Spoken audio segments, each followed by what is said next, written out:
your wife should know whether or not you like cupcakes. And I was like, man, I hear you, but he was like, no, no. He feels like it's vital that everybody knows what his likes and dislikes are. And so the next time something came around, I don't know, maybe it was another holiday, I don't know. Here comes another cupcake.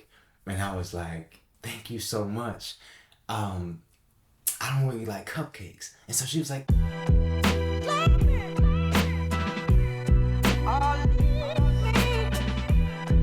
I just want to acknowledge that I am surrendering to the answer, right? So when the idea for what this video will be about, how do we improve the quality of our relationships? I want it to be super clear that I am not coming to the space as an expert, right? Now, what I can say is when you open yourself up to a ministerial journey, what you're really doing is you're surrendering to that sense of divine idea. What I'm doing in this moment is being clear that what I'm sharing is something that's passing through me, and I'm also actively embracing it.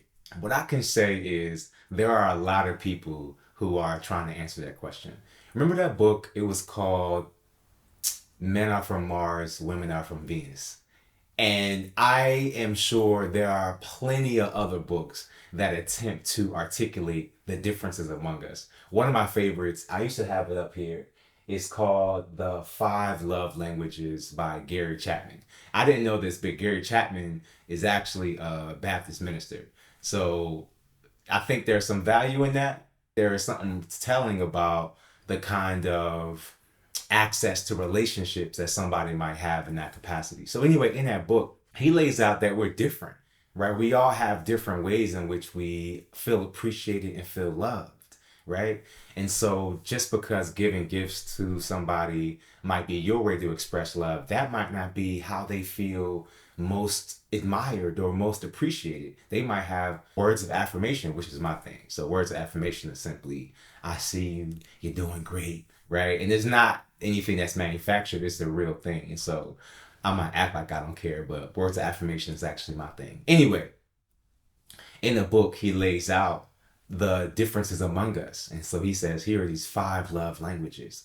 Now, we improve the quality of our relationships by a sense of service, a sense of giving.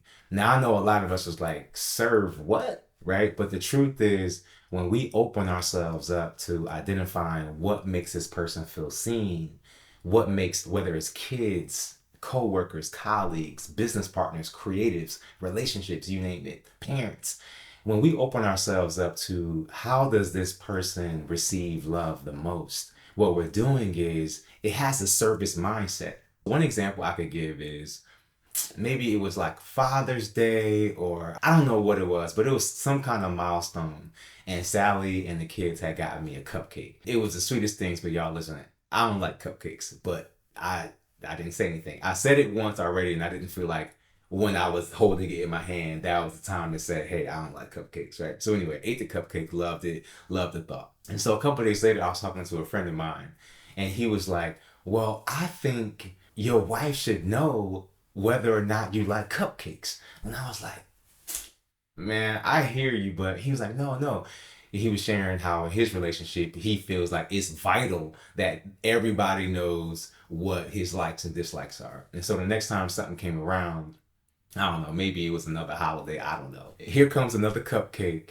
And I was like, thank you so much.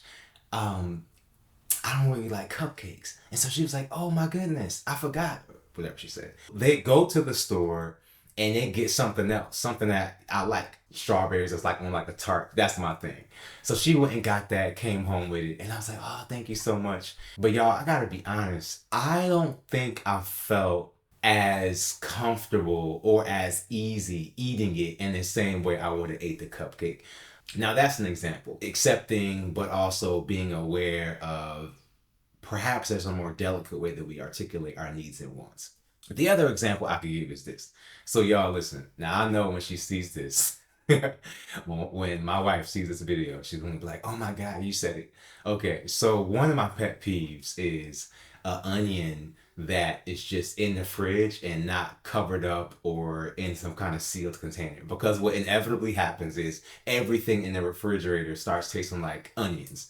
And so whether it's some grapes, juice, you name it, everything starts tasting like onions. Actually, I can open the fridge right now and it smells like onions because she was mixing something, making some kind of patties.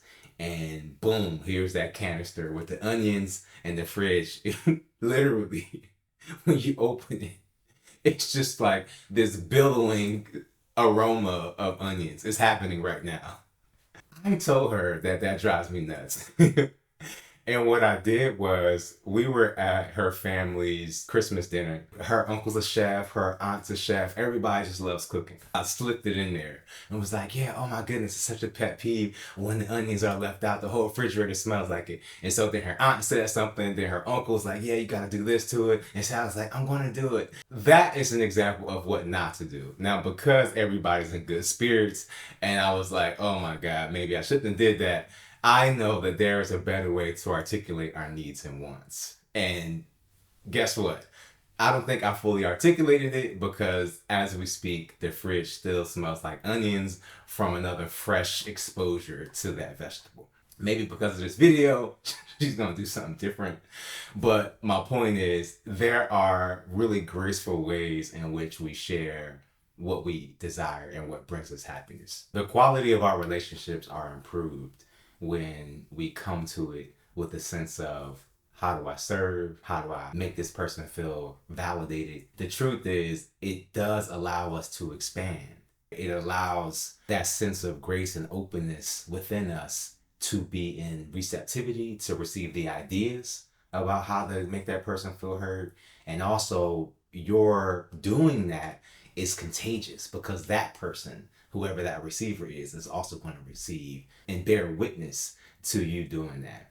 I was listening to an interview recently, and this guy, he interviews a bunch of billionaires about how they got their assets. Among his most personal friends are a guy who makes $50,000. He said that that person is 95% happier than any of the people that he interviewed. He's able to take his kids to soccer practice, softball practice. He's able to be there every single night. And the quality of his relationship with his family, he's rich. Versus the people who are at that $1 billion range, he finds that they're surrounding themselves with material things that only for a brief moment bring them a sense of joy, but it's not true deep happiness. There's this desire among many of us to find that source to make us happy. And really, it's about improving the quality of our relationships that can provide that deep sense of happiness. Discipline is that secret ingredient. Now, what's the spiritual underpinnings of what discipline actually is? And how important is it in our process? So click on this video. I'll talk about that more. Peace.